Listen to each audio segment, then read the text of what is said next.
Naihati degree খুনের ঘটনাকে কেন্দ্র করে চরম উত্তেজনা সৃষ্টি হয়। বেছে বেছে বিজেপি কর্মী সমর্থকদের ওপর আক্রমণ করা হচ্ছে। ব্যারাকপুরের নগরপালের সাথে ব্যারাকপুর জেলা বিজেপি সভাপতি শ্রী মনোজ ব্যানার্জির নেতৃত্বে প্রতিনিধি দলের সাক্ষাৎ ও বিজেপি কার্যকর্তাদের ওপর আক্রমণের ঘটনা সঠিক তদন্ত ও দোষী ব্যক্তিদের শাস্তির দাবি করা হয়। আমি এটাই বলছি, পুলিশের তরফ থেকে বারবার করে একটা গোষ্ঠী সংঘর্ষ বলা হয়েছে। এটা আলটিমেটলি যে বিষয়টা খোঁজ নিয়ে দেখুন, এটা কাদের নিজেদের গন্ডগোলের কারণ। ভারতীয় জনতা পার্টির কার্যকর্তাদের উপরে পরিকল্পিত হামলা করবার জন্য এই ধরনের ঘটনা।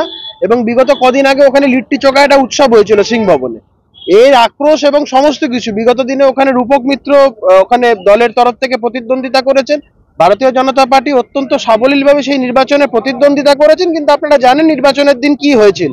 তো এই এক গাদা আক্রোশ থেকে আলটিমেটলি একটা ঘটনাকে কেন্দ্র করে এভাবে ভাঙচুর করা হয়েছে। কালকে রাত্রিবেলায় রাজ্যের বিরোধী দলনেতার সাথে এই বিষয় নিয়ে আমার কথা হয়েছে। জেলা সভাপতি মনোজ ব্যানার্জি ছিলেন, ওনার সাথেও কথা হয়েছে, রূপক বাবুর সাথেও কথা হয়েছেন এবং রাজ্যের বিরোধী দলনেতা গোটা বিষয়টার উপর নজর রাখছেন।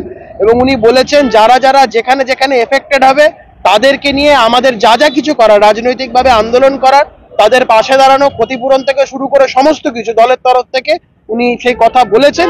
এবং আজকে উনি বলেছিলেন এবং আমার কালকে দলের রাজ্য সভাপতি সুকান্ত মজুমদার মহাশয়ের সাথেও কথা হয়েছেন, উনিও বিষয়টা জানেন, উনিও কথাবার্তা বলছেন।